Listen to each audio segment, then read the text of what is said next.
Hello, my name is Doug Leisure, and I wanted to create this video to show you how to create drop-down lists for the donation software, the donation and expenses. I'm going to show you very quickly what a drop-down list is and explain why we want to use these. So let's start with the entry. So I'm doing an entry for this week's donations, and when we do that, we typically enter the donor number, whether they gave us a cash or a check, and then if it's for a special offering, we come over here, put the amount in for the special offering, and then we have to enter the name of that particular special. So one of the struggles we have is, what did I call it last week? If it's any special that goes on for more than one day, what did I name it the last time? Did I use uppercase letters, lowercase letters? Did I abbreviate it? Was it Operation Christmas Child all spelled out, or did we just use the letters OCC for Operation Christmas Child? And so the struggle is, what did I call it last time? Wouldn't it be nice if I could just come over here, click on a little drop down arrow like this, and then see from the list what we used previously and select the correct one off of the list. And that's the idea of the drop down list. So the nice thing about this is we can choose from the drop down a list of all the things we have used previously. But if we're doing a new special offering, then I can also just simply type in the name of the new special offering. So let's say the abbreviation for Operation Christmas Child. So I have that flexibility of either making up a new one or selecting off of the list of the existing ones, or the ones we have used previously. Okay, so on the entry side, that's kind of what it would look like. Let's jump over to the expenses part of it and explain here why we care about drop-down lists here. So when we're doing an expense, one of the things we enter is the category of the expense. And so again, rather than just simply trying to remember what did I call it previously, we can actually then use the drop-down list to show us a list of those categories that we want to use, and it keeps us from accidentally making up new ones or misspelling it or being inconsistent in the way we use it. So we can just choose off of the list. Now the interesting thing about the expenses part of it is when we choose a category, the subcategory items within that category should vary, right? So if I choose utilities, when I come over to the subcategory, then I'll see electric, water, or gas as my choice on the subcategories. However, if I choose, let's say, salaries, when I come to the subcategory, then I want to see the pastor's salary, the secretary's salary. So the list changes depending on what category we choose, the list for the subcategory. And so this just gives us a lot of control over the selections we make then as we're doing as we're entering our expenses, and allows us to predefine it and then choose items right off of it. Now the subcategories are done in a way that, yes, I can also make them up as I move through time. So if I choose salaries, and for the first time we have our janitorial salary, well, I can also enter that, and I don't have to only pick it off the list, just like we'd seen on the entry side. So that, in a nutshell, is why we want to use drop-down lists. Okay, we're going to talk about how to create it. So one of the things I do need to explain is that this is actually my third video on the topic of creating drop-down lists. About a year ago, I found some techniques that would work for for the this cascading or dependent drop-down list. Either word would make sense for the expenses, and I made a video on that.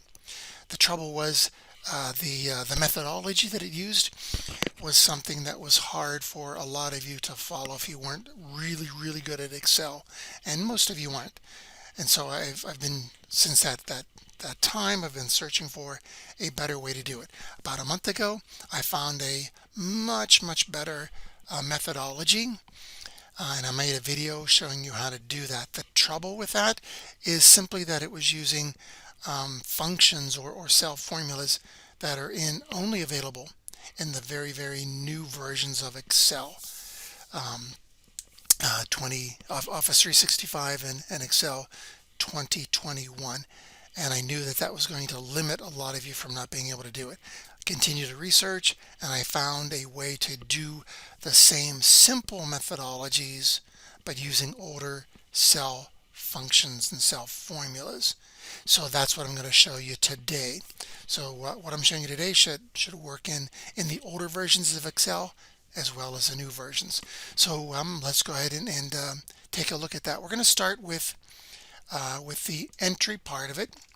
And so the first thing I want to do is to unprotect the entry sheet.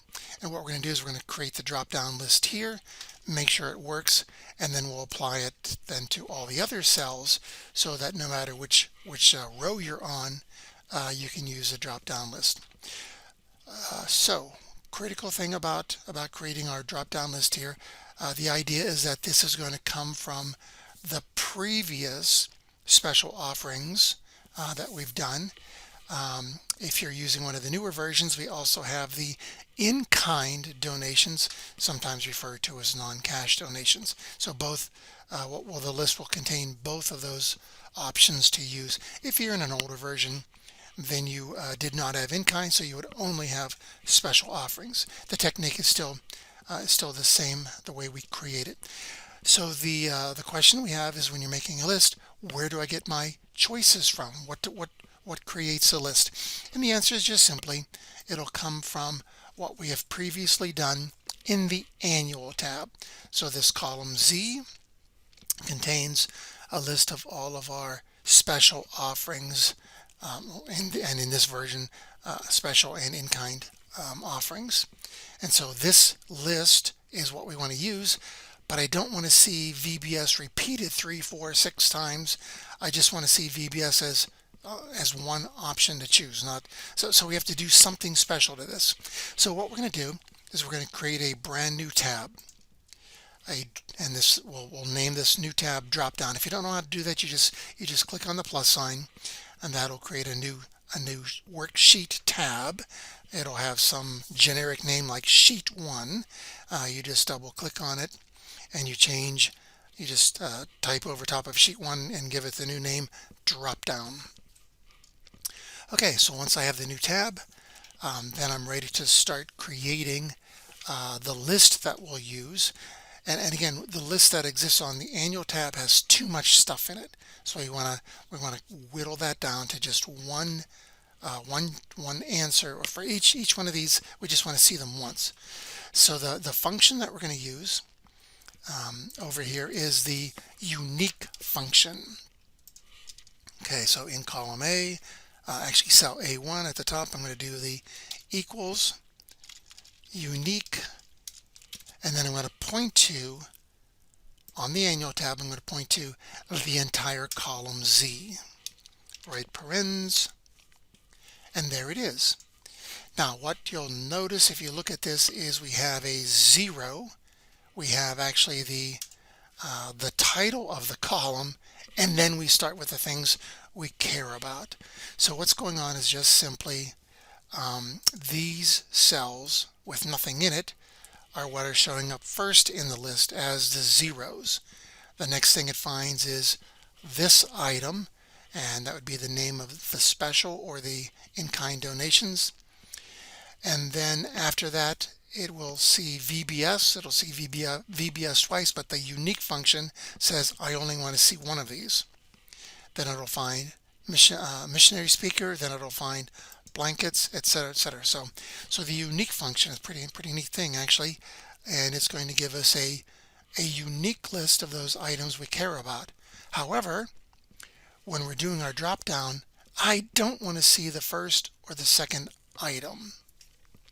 So when we create the drop down, rather than just simply pointing to this short list, we're going to use the offset command so that it begins on the third item and then gives us a list from the third item down to the end. Okay, let's go. Now that we have a list, mostly what we care about, except for the first two rows, let's go use it in the drop down. All right, back to the entry tab. We've already unprotected it, so now we're allowed to make changes. So we come here to the data ribbon, data, over to this side where we have data validation. We click on the little down arrow and choose data validation. Okay, and so what we do next is under the setting, we say that we're going to allow items from our list. Okay, and then on the source is where we tell it where to get the data, the source of the list. And as I said, we could point to column A, but it's going to have two items there we don't care about. So we're going to do something just a little bit different. We're going to create it using this offset command. All right, so hang on one second. I'm going to go put that in my copy paste buffer.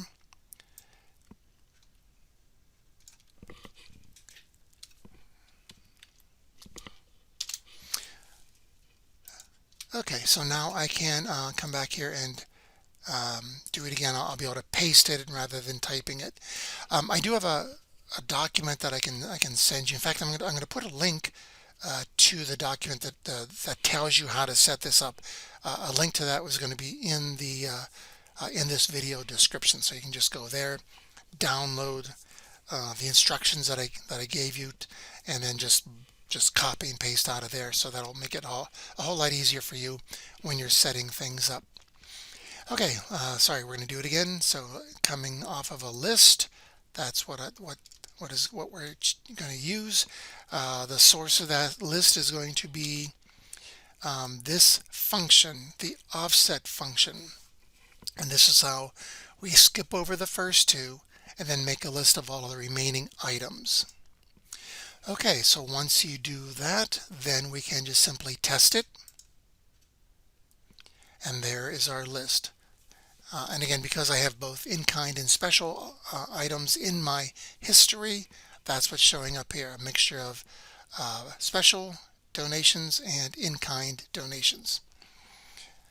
Okay, so once I know that it's working, then I can just simply copy that same, copy the same drop down to all of the others. And the easiest way to do that, you can right click and copy and then do the right click paste, or a very easy way to do that is to grab this little green dot here in the lower right hand corner. Watch how the cursor changes to this other plus sign when I'm over top of the green dot. Left click, drag all the way down, and it just copied that definition down, including the drop down list. So if I just choose any one of these just to confirm that it's working on all the different rows. Yes, okay. So that is all it takes to create the drop-down list of the historical data. Let me save this, and then what's kind of neat about this, oh my goodness, so sorry, I forgot on the data validation, we must go to this error alert and remove that check mark. Okay, that's what allows us to make up new items in the future. If they're not on the list, we can still add them by just simply typing them in. Okay, so let's do that. Now that it's working, we're going to protect the sheet again, and then save what we've done so far. So now we have a working drop-down list for our entry tab.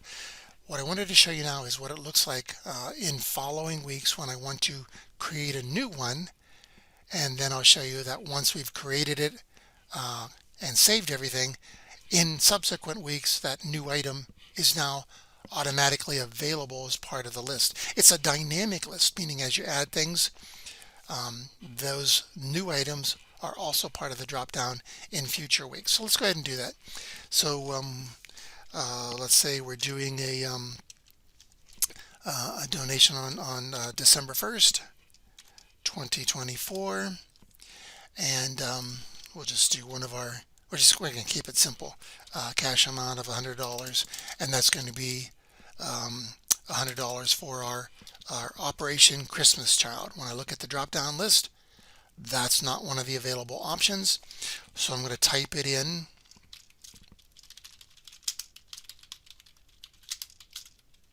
Manually type it in. Okay.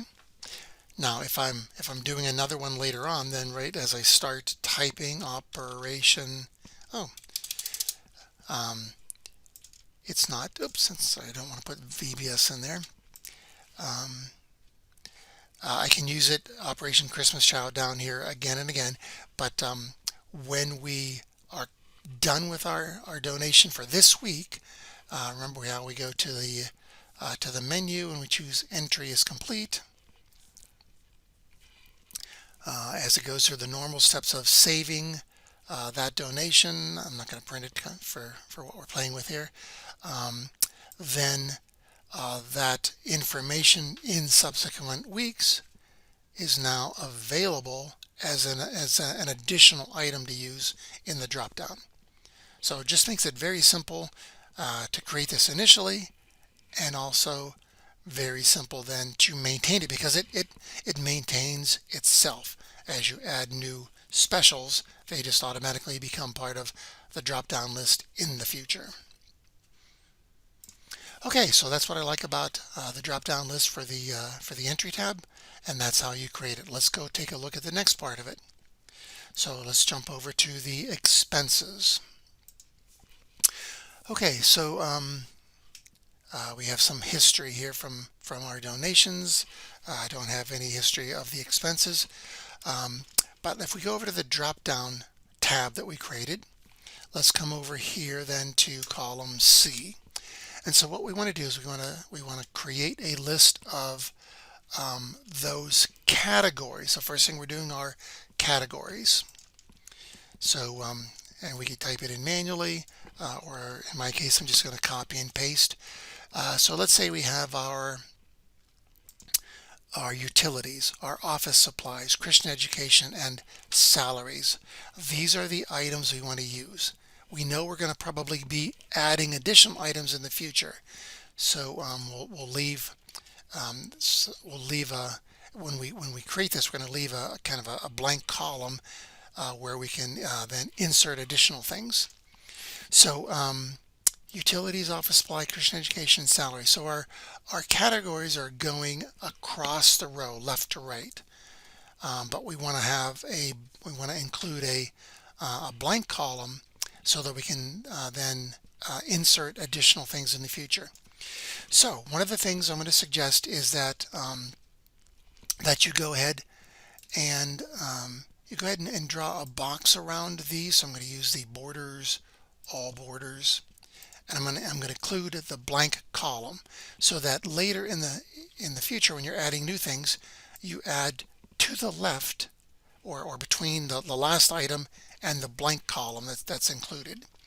That's where you do your insert as you add new items. Now, I guess actually, yeah, you could insert between these things, but that at least gives you a spot at the end to insert by including the blank one. I'm going to suggest that you also go ahead and use the under the formatting, use the fill and put in some kind of a color on that, and that'll just kind of make it stand out that this is my category. Last thing we want to do is we want to assign a named range to these things that are going to be the list of categories that we're going to look up in our drop down. So what you do is you simply highlight that, including the blank one. We come up here, this top left here, and we can just type in the name of our named range. So I'm going to say LKUP for the lookup, and this is our category. So it's a lookup for our category.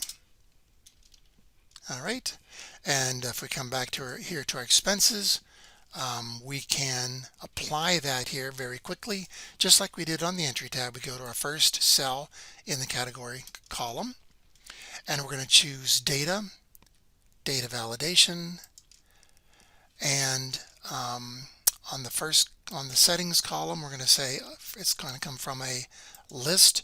What is our list? And it's going to be equal, come on fingers, work with me, equals lookup category. That is going to be where we find the list of things to show in our category lookup. Again, as we did before, go to the error alert, remove the check mark, and that allows us to add new ones on the fly as we're entering. We can also type them in addition to picking them off the list. We say OK, and now we can just simply test it.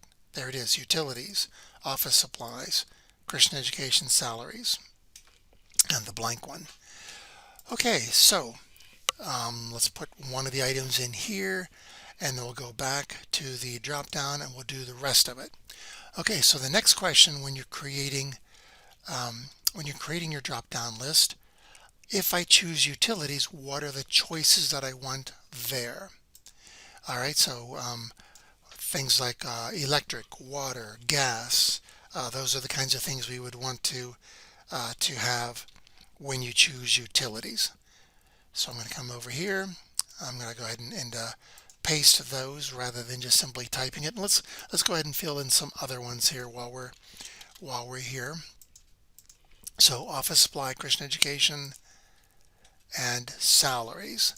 So if I choose utilities, I want to display electric, water, gas. If I choose salaries, I want to display pastor salary and secretary salary.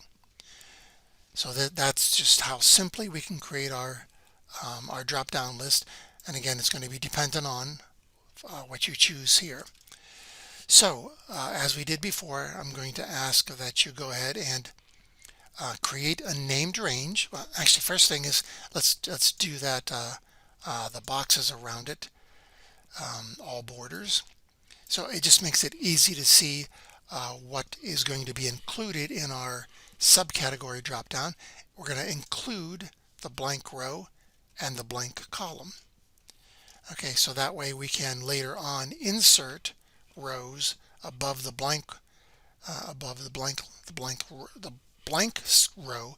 We can insert above that, so as we need to extend this, it's easy to do that. Okay, so now we need to assign a named range to this range of cells, including the blank row, the blank column. So we highlight that, come up here, and this is going to be our lookup for the subcategory. So type that in here, hit the enter key, and now we have a named range for the categories and a named range for the subcategory. Okay, now that we have the subcategory, now we're ready to come back and create our drop down.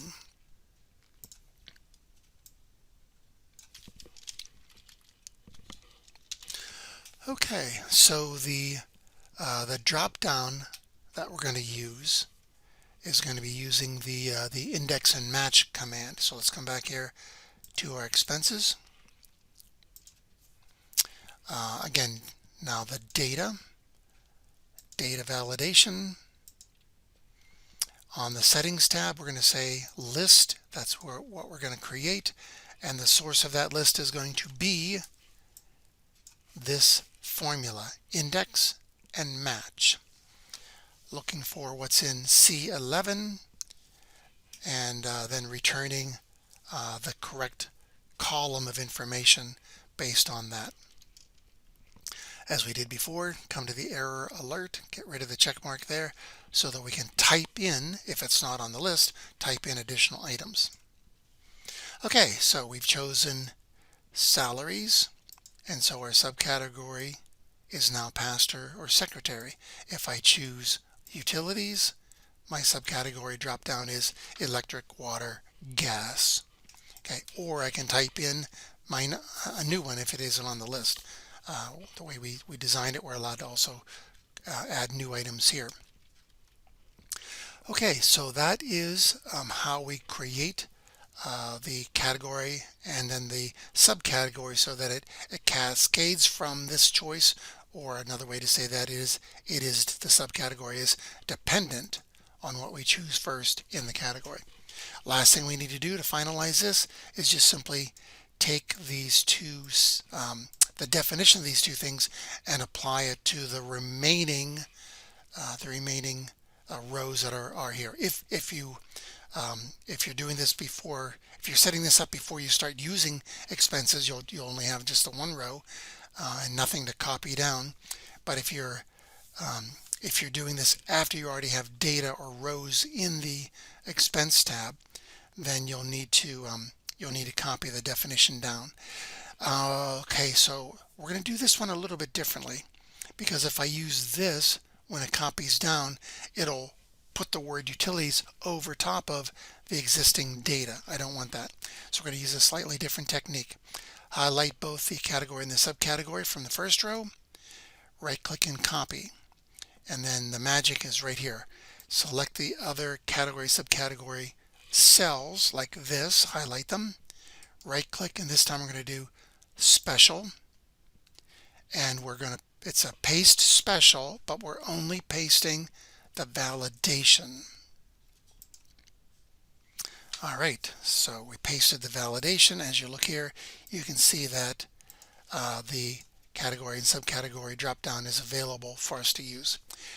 Then later in life, when we're trying to use this, we're going to do, let's say it's a check 1, 2, 3, 4 will be the check number. The date will be 12/5/24. And this is, we're writing a check for one of our expenses. Well, from the drop-down, we'll choose utilities, and then from the subcategory, we'll use the drop-down to choose electric. We'll put in the payment for the electric, $125. Okay, so as you extend the expenses, the 1, 2, 3, 4, and this time, 1, 2, 3, 5 check number, 12/5/24. So as you extend and add new expenses, then not only is the yellow color and the cell formulas here copied down with it, but the drop-down list is also copied along with it.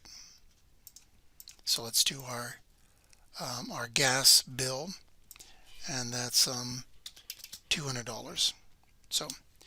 So that is the advantage that we have. Then now we don't have to guess what we called the category, subcategory from before. We can just simply choose it off of the list using the drop-down, the dependent or the cascading drop-down.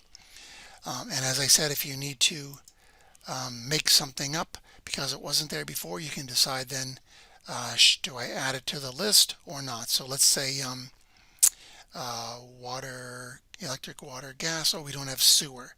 So I would insert here. Again, this is where the blank row is. So I'm going to insert just above the blank row. So we're going to do an insert. And then we can add our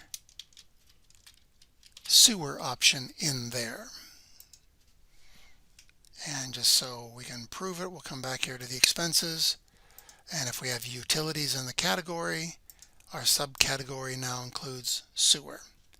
So that's how you can simply add additional items. Same thing on the adding additional categories.